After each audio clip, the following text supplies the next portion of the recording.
Welcome back to week 4 of the Pantry Challenge at the Hometown Homestead. We're making our own brown sugar, our own cinnamon rolls, we're having a carnivore fish fry with pork rind crust, and making our own tomato soup, among other things. So hang out and let's see what happens.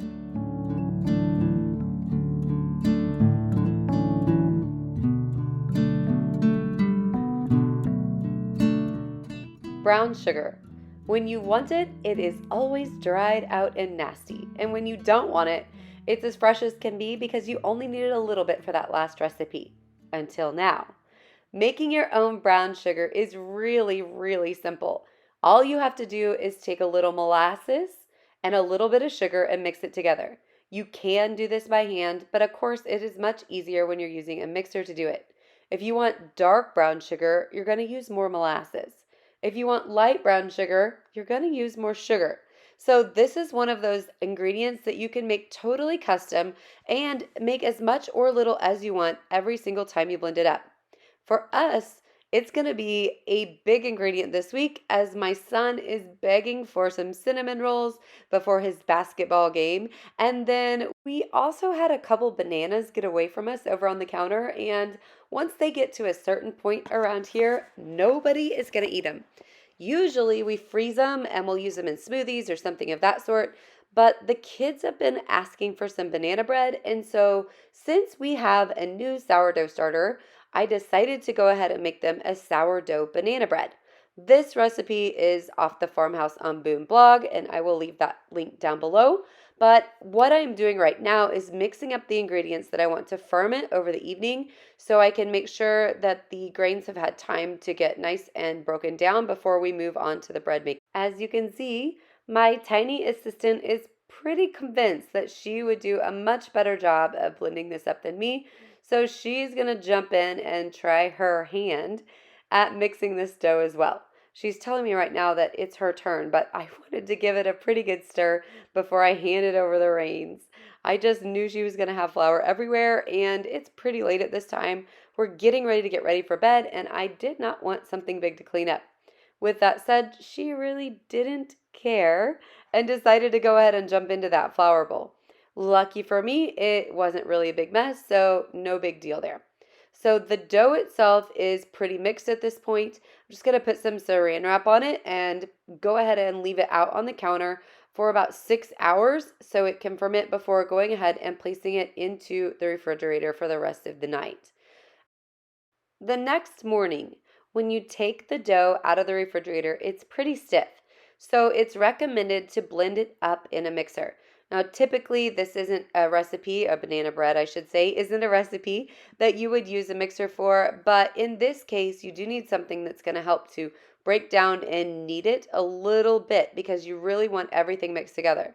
You'll see here in a minute that when I said my bananas were a little past due, they were actually very past due. So I'm using 3 here, 2 of which are, you can see them right there, completely black. And 1 has a few specks of yellow still left on it. That's what I'm doing now.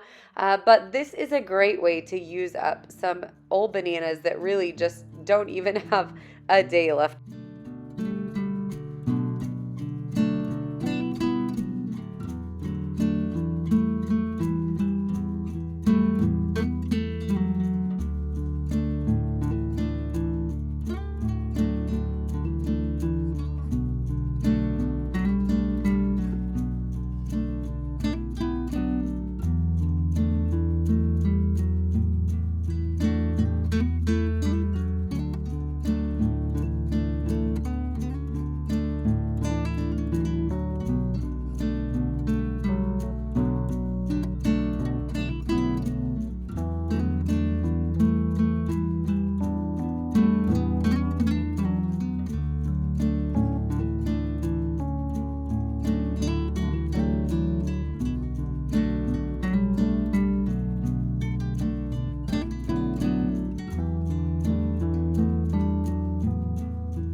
Now, all that's left to do at this point is to get it smoothed out and into the oven.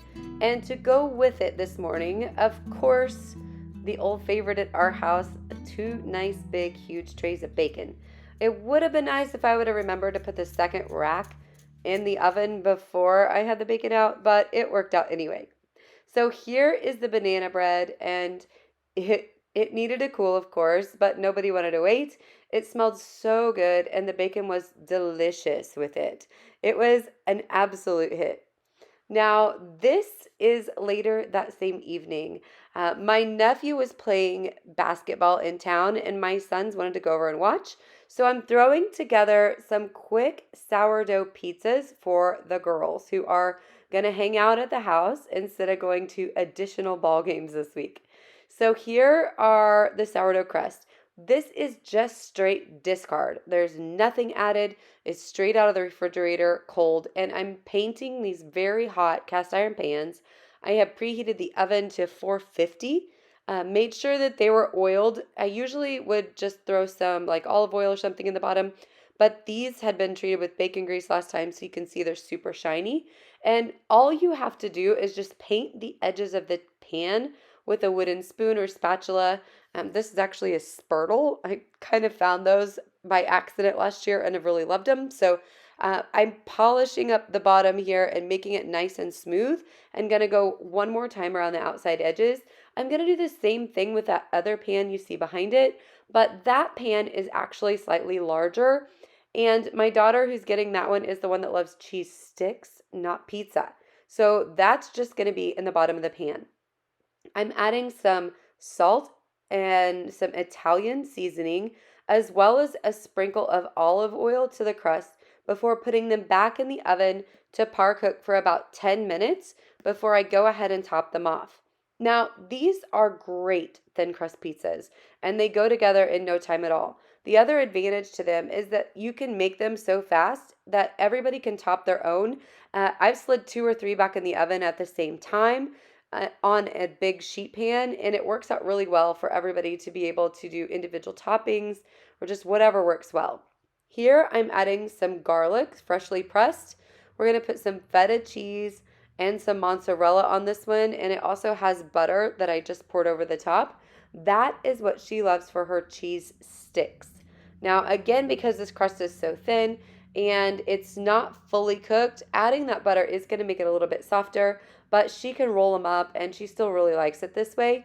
It's a great last minute meal idea when you don't have anything else going on or need something really fast.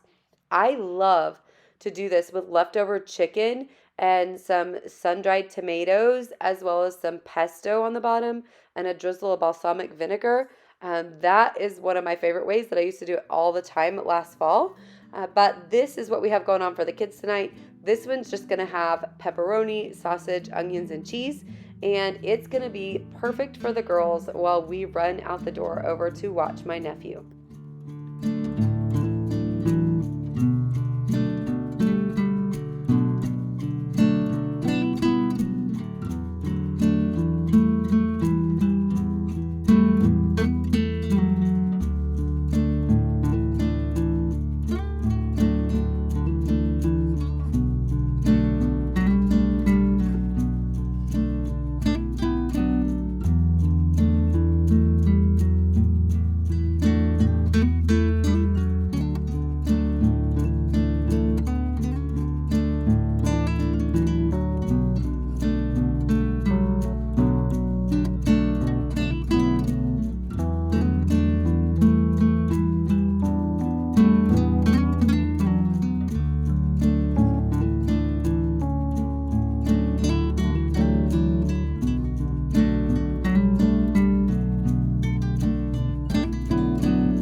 Once we got home from the game, we threw together this cinnamon roll dough. Now this is the King Arthur cinnamon bun recipe, and it is absolutely delicious. So if you haven't tried it, link will be below. It is so good. So that was the first stretch and fold process. You're supposed to do 4. Like I said, this was an overnight process. Typically not something that I like to do, but with it being game day the next day, he knew that would be the best breakfast ever. So I did get up. This is about 3:30 or 4 in the morning, if I was guessing, and go ahead and get these rolled out. And so here we are after our 4th stretch and fold. I'm just getting the dough nicely floured to be able to move it around on my countertop. The thing about this dough is it is better if you do the stretch and folds hourly, but there is no way I was going to wake up hourly. So my last 3 were pretty dang close together. It's still a little bit tough, and they didn't turn out quite as beautifully as they have before when I've actually had them prepared a day in advance. But, sometimes you throw things together at bedtime. It doesn't have to be perfect, and it doesn't have to be ideal to still be doable, and especially when it's just a special request from somebody. I just kind of have a heart for those things. So he helped me put it together, and here we are getting it done. Another thing that I find super helpful for this recipe is to make sure to line everything up super straight. And then you'll see in a moment that I'm going to grab my measuring tape to make sure that I'm getting this rolled out enough. The one thing I didn't want was for the dough to be thicker than it needed to be, because I want a really good ratio of cinnamon and sugar in the middle. So I did go ahead and make sure it got measured to get everything perfectly fit. Now, you're seeing my mix here, and I have to confess, when I got all of this put together, I was a little tired and a little not paying attention, and I put the brown sugar, the butter, and the flour, mixed it all up, and I totally forgot the cinnamon. So these are actually cinnamon rolls without the cinnamon until I realized it and sprinkled it on at the end. So what I'm doing here is getting this all spread out, and then I'm just going to start rolling it up. I'm leaving about a 1/2 inch margin over on the top side, and that is how I'm going to seal it back together. So working slowly, I'm just going to get this rolled all the way across, and then it'll take just a moment to get it all cut up beautifully. You can use string or dental floss is a great way to cut these. We actually don't keep rolls of floss here, so I ended up using my knife. Now with a sharp knife, this works out pretty well anyway. It needed to be cut into 12, so cutting it into fourths and then to thirds was the way to go. As you can see, there's a really, really nice roll, and the amount of insides, I would say cinnamon, but it's not there. The amount of brown sugar and toppings inside turned out really well. Now, you will see at the end, I'm going to go back because I'm going to catch myself and sprinkle that on. The rolls themselves did a great job rising, and then we're icing them here. And as you can see, there's a lot of little hands up there at the top. Nobody's interested in waiting on these to cool. I did let them cool for about 5 minutes though before icing them. So at this point, we're going to go ahead, plate them up, and serve. Needless to say, nobody was disappointed, and they didn't even notice that they were cinnamon rolls with only a sprinkle of cinnamon on the top. The next meal is something I've been waiting a very long time to try. This is crappie that the boys and their dad, my husband, I always call him their dad, he's my husband, went out and caught last spring. And the one closest to you, little black sweatshirt here, he will fish in any condition. He will fish even if it is absolutely disgusting and the fish aren't biting. That kid is ready to fish. The one in the Chiefs hoodie, he will go in the great weather, but he's not necessarily going to go when it's totally nasty. Neither one of them could keep their hands off of this project. So this is their crappie from last year, and we're coating it in pork rind. Now, I know that sounds a little odd, but it is the best way ever to get it done on the carnivore diet. So this one's more up my alley, whereas the cinnamon rolls were more for them. I'm actually also using canned potatoes. Typically, we would do fried potatoes with this, but we don't have any fresh right now. So I pulled out 2 quarts of my canned potatoes, and then I'm cooking them off in a little bit of bacon grease. My goal is to get them crispy, so I'm sliding them in the oven after. The guys went through just tons of fish, and we ended up doing 4 different rounds of this. We're cooking it in the air fryer. It's going for about 18 minutes each. I know that sounds like a long time. I tried several different times to go slower, and it just didn't work, but it turned out so good. Every single time that air fryer was done, There was another round of people in there waiting. We ended up doing 2.5 gallons of fish, and there was barely any left at the end just for our crew. On to the next. This is a sourdough English muffin. These make amazing breakfast sandwiches. They freeze well, and it's something that we can keep around for people to go ahead and grab if there's a morning where I don't want to get up and make them a big egg breakfast. I know in weeks past I've shown you lots of eggs, so I'm doing my best not to show you the eggs this week. We are still eating them, don't worry. They're just not taking center stage on my Pantry Challenge video because I can't really show you much more about the way we cook eggs than what we've already done in the past. So our English muffin dough is a Farmhouse on Boone recipe as well. I let it ferment overnight, and I made a double batch, as I mentioned before. So here we're dividing it in two, and we are going to divide this out together. My son and I are actually working on fractions right now. We homeschool. I know you might have seen that off the top, but part of cooking and part of life is incorporating what we're learning in school into real world activities. So we've been doing a ton of fractions, and right now we're going over how that relates to our cooking, what we're going to do with the dough, and how we're going to properly divide this. Each side or each recipe, his and mine, both make 12. So initially he thought we were only going to make 12 total, and we're breaking this down to see that we're going to take our fourths, and then we're going to divide each of our fourths into thirds, so we get 12 each. To finish these off, I've got cast iron skillets over preheating on the stove, and we are just going to take these over and get them ready. But before we do, check out the little boss lady. She is ready for the beach, and that is something that gets talked about often around here. That is her hat for her swimming suit, her sister's sunglasses, and of course this morning's pajamas. Now, back to the English muffins. I'm just setting them on the hot cast iron. You can see my first batch is already in the pan up top. They brown nicely, and they really do plump really well. They have baking soda and baking powder, so when you keep them nice and just a slow rise on the cast iron, they really do kind of plump for you, as you just saw. You just flip them over and cook them till they're done, and then once they're cooled, you can just pop them in the freezer and pull them out as needed. We reheat these in our air fryer on the warm setting for about 4 minutes.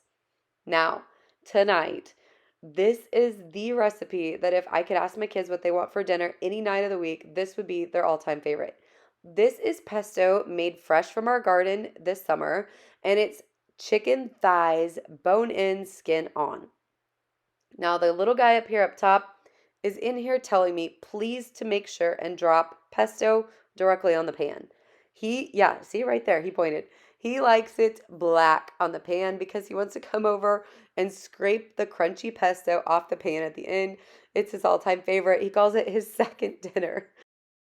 Once we get the pesto fully spread out, I did go ahead and throw a little bit down on the pan just for him, and he could not be happier. To go with it, I'm just going to cut up an onion into great big chunks, and we're going to let that set on the pans and fully complete the cooking process till it gets black and crispy. We love the caramelized taste of the onion on the pan, and that is exactly what we're going to end up with here. I'm topping everything off with salt and pepper, and then I'm going to add a drizzle of olive oil to the top of those onions because they were not covered in the pesto, so need a little bit of extra on top. Now, checking out my little one here, I have been telling her through this whole cooking process that she cannot touch the chicken and that the onion might burn her eyes. She told me that she'd keep her hands in her pockets.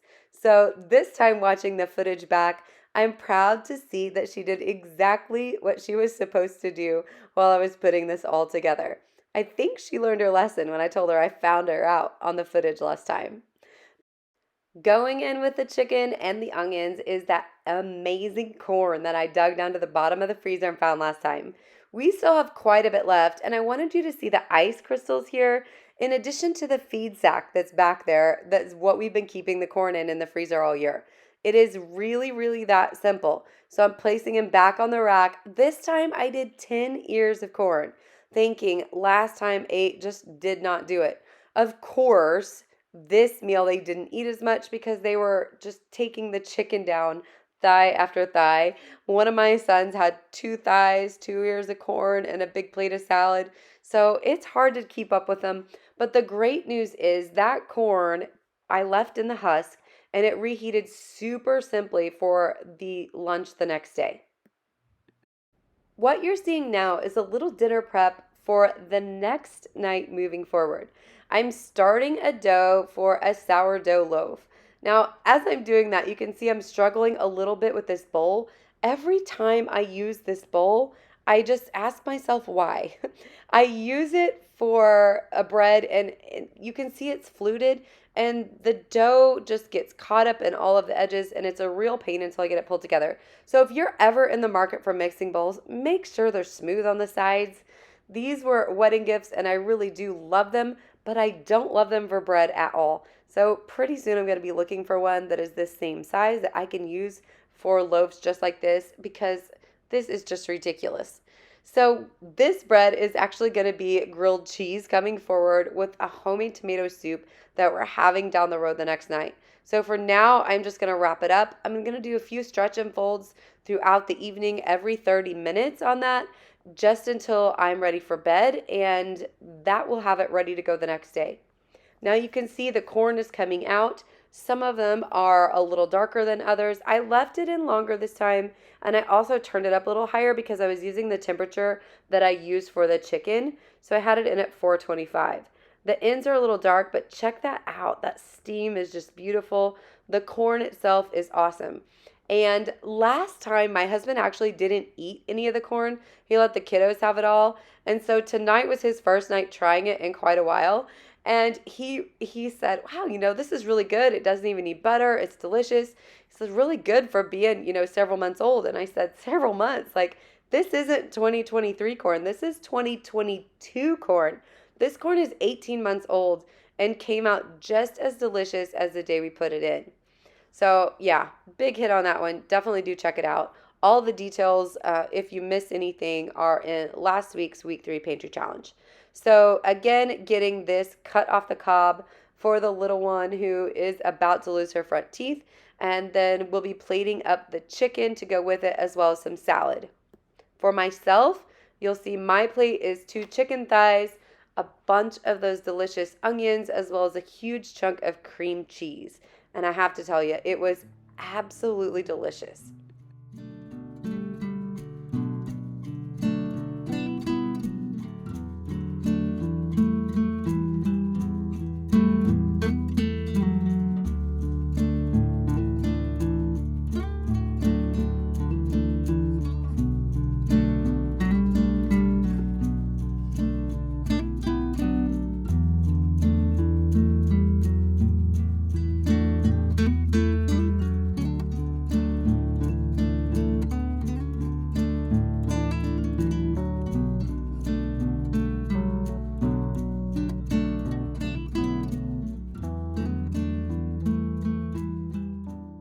Breakfast the next morning was sourdough waffles.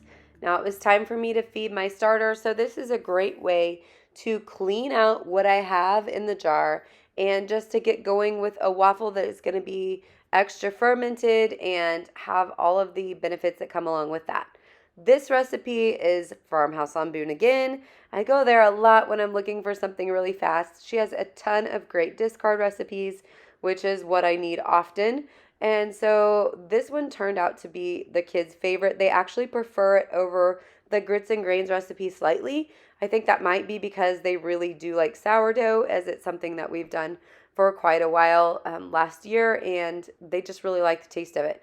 These also have vanilla in them, which the grits and grains recipe that I used last week didn't, and so that's always a plus, as well as honey. So probably the sweetness that gets them more than anything, and they'll eat them either way. So it's really not going to matter.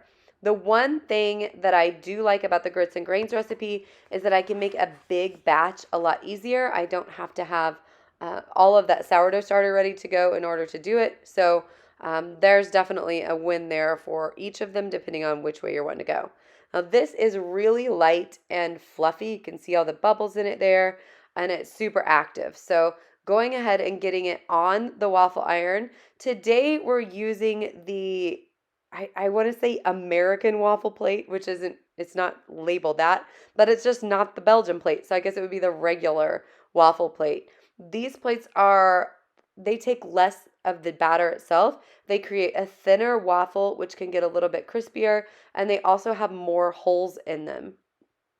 This was the first time we did these plates on the waffle maker as well. The kids like them both ways. They really don't have a preference. They're going to eat whatever I put on there for them. I do think that this plate would be better for a chaffle because it's going to give it a lot more surface area to get more crunchy since it takes a little bit less product on the plate itself. This next portion is something that I'm actually super proud of that's going on for me during this pantry challenge. I have a ton of tomatoes, like 20 gallons or more, that have been in my freezers for quite a while. I did go ahead during the season and make all of our salsa, and we've used a lot for fresh eating or making soups along the way, but I have not got them in the jars. So for me, the pantry challenge isn't just about using everything that I have in my pantry. It's about getting things back on the shelf in the pantry and out of the freezers and just getting the processing done that I've needed to do all year. The sauce making is something that I have shied away from in the past. I have always just went ahead and canned the full tomatoes or made salsa. And for some reason, this seemed like a bigger job for me than it truly was. I thought I needed extra equipment or just that it wasn't going to work. So I've been really looking into it and went ahead and took this on. I cooked those all down in a great big roasting oven and used my food mill to go ahead and pull off the seeds and skins, and it turned out really, really good. Now, this evening, we're actually going to have portion of that pulled out and make a homemade tomato soup to go along with this beautiful bread that we started the night before. I went ahead and scored it, and I'm putting it down in this Dutch oven. I'm adding 2 ice cubes to it. Now, my starter isn't the strongest because I just started it last week. In addition, I rushed it on getting this Dutch oven totally preheated because I had to take my boy somewhere for the evening. And I did everything wrong, right? You're not supposed to rush these things.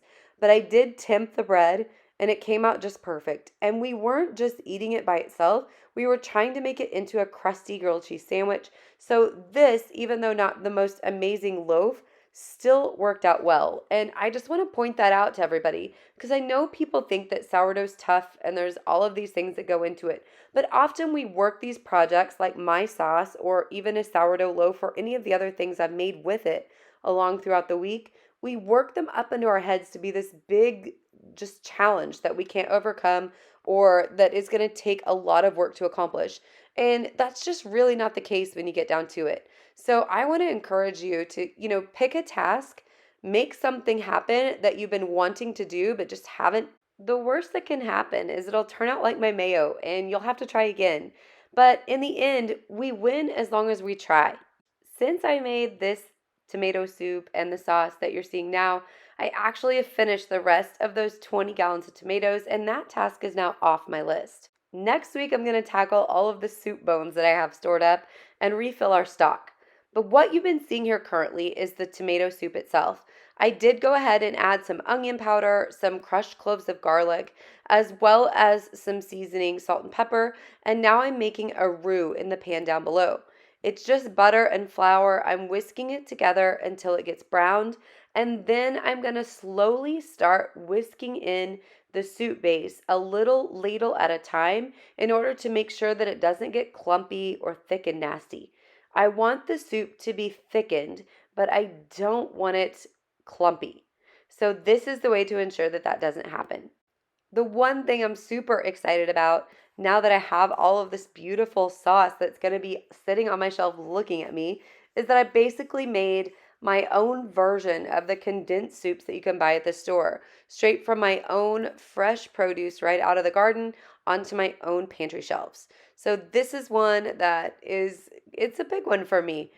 We love tomato soup, so having it available, ready to go is going to be a really, really nice win for our family. Once you get enough of the soup incorporated into the roux to not have to worry about any clumping, then I'm just going to go ahead, take the small pan, and dump it back into the larger batch of the soup to continue just to simmer on the stove until we're ready to go ahead and get it plated up. In the meantime, we have to turn our attention back to the grilled cheese. I have a cast iron griddle over warming up on the side, and I've cut that beautiful bread, buttering the sides, and I put both of the edges face down at first to go ahead and get the browning to start before adding shredded mozzarella back to the bread itself. You can use any cheese you want here. We just have a ton of mozzarella because I buy it in bulk from Azure Standard and go ahead and shred it up ourselves. So we're putting the mozzarella on before going ahead and flipping over one of those pieces on each of the different sandwiches. Once that's done, I take the panini press that you see up at the top and go ahead and smash the bread down. This helps to speed up the crisping process and also make sure that the sandwiches themselves are skinny enough to fit in the tiny little mouths all around our house. Now, the one last thing I'm doing to the soup right before we serve it is adding a little bit of cream just to finish it off and give it a nice smoothness. So with that said, this is our final meal, ready to go. I want to thank you all again for hanging out and checking out our pantry challenge. Don't forget to subscribe if you haven't yet, and we can't wait to see you back soon. Bye, friends.